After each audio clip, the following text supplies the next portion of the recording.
Hello, everyone. My name is Adrian. Welcome to my YouTube channel. Thank you for being here. So, this might be one of my last videos that I make in my car because I'm probably not about to have a car. Yay. Yeah, I like being in my car because it's kind of my comfort space because it's the only place I could really be alone most of the time. So, that's a little bit unfortunate, but I probably won't have this car for very much longer. And I don't know. I don't know if I'll somehow be able to keep it or if I'll be able to get another car soon. I don't know. So I might not be able to have a car for a while. We'll see, I guess.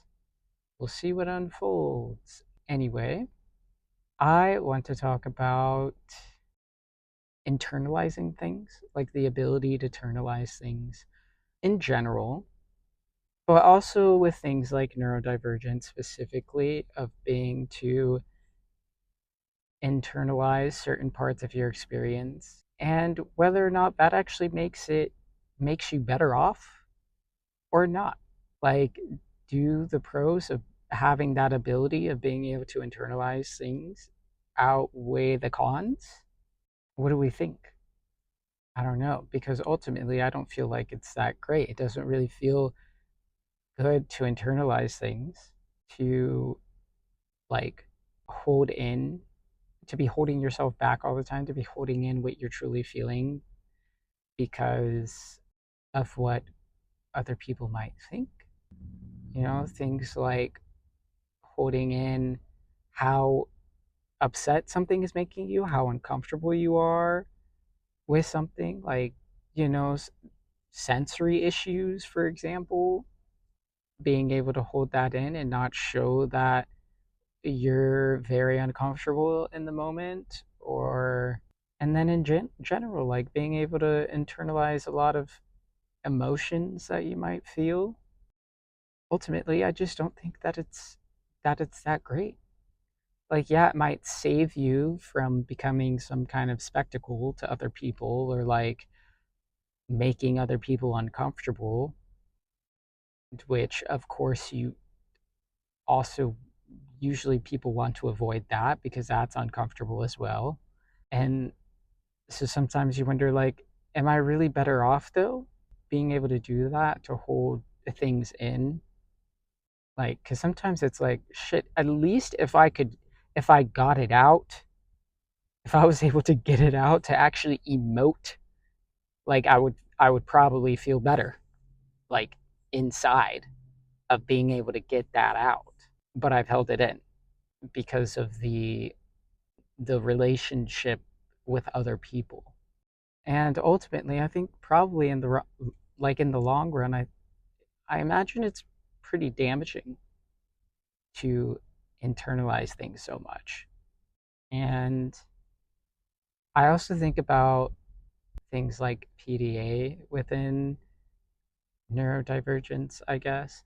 And, I'm still not quite sure if I exactly fit that profile, but there's definitely things that I relate to, especially when I heard someone describe, well, I've heard a couple people, I think, describe this, that you could be the type of person with the PDA profile that internalizes more than externalizes. And I just remember, I don't I don't know, I wouldn't know how to find the video now, but I know that I saw a video one time that was specifically talking about like this internalized expression of PDA, and it was a pretty good description of me.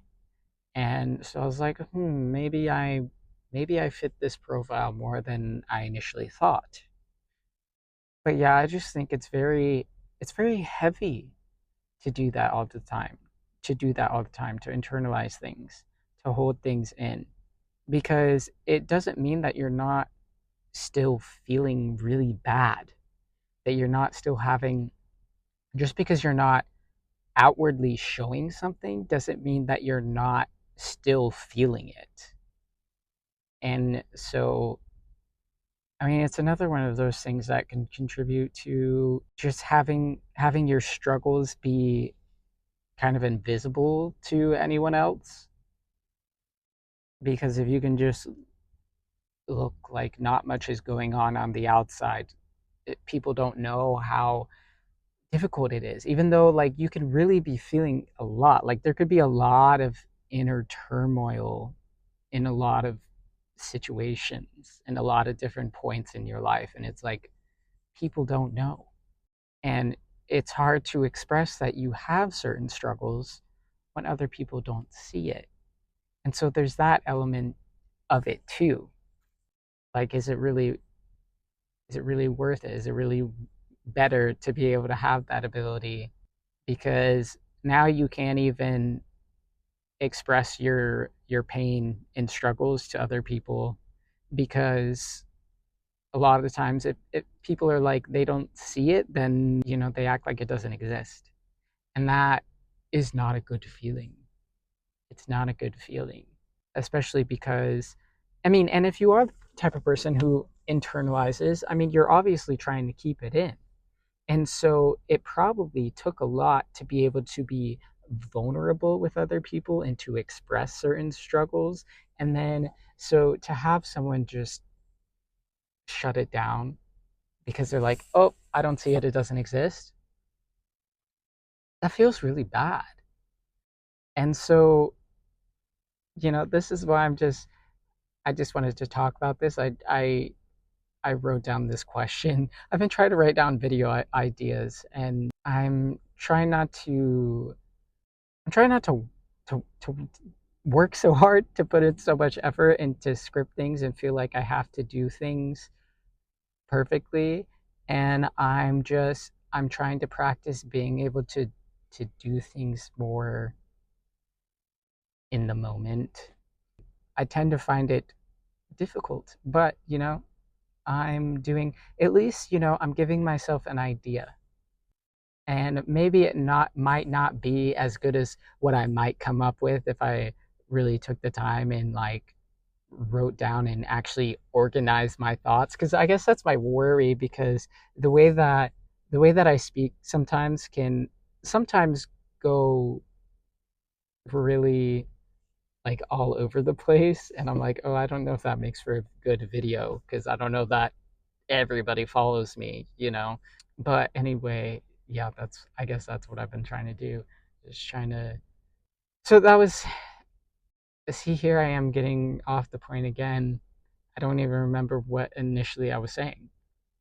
This is the kind of thing I'm talking about. Sometimes, sometimes it happens more than other times, and that's what I worry about. But it's fine. But yeah, that was a question that I wrote down as a video idea. Like, are you really better off if you have the ability to internalize things or something like that? I don't even remember exactly what I wrote. But yeah, I guess let me know your thoughts. What do you think about this in the comments? And yeah, thank you for watching this. Thank you for leaving me a comment. Thank you for liking this video. Thank you for subscribing. I really, really appreciate it. It really helps me out.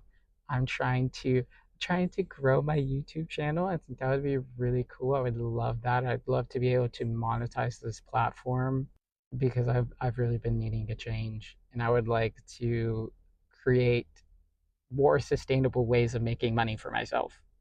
And so because YouTube is something that I've been enjoying, that I have more of a motivation to do than other things, it's something that I would like to make happen. So I'd like to see how that goes. I'd like, so thank you so much if you subscribe. Thank you to all my subscribers that I have already. I appreciate you. Thank you. That really means a lot, because I really, starting this channel, I was like, I don't know if anybody wants to listen to me, but I have people subscribing and I get comments on my videos, and there's some like people that comment regularly on my things, and I really appreciate that. That's really cool that people actually like to watch me. Like, that's really nice. So thank you. Yeah, have the best day. Bye.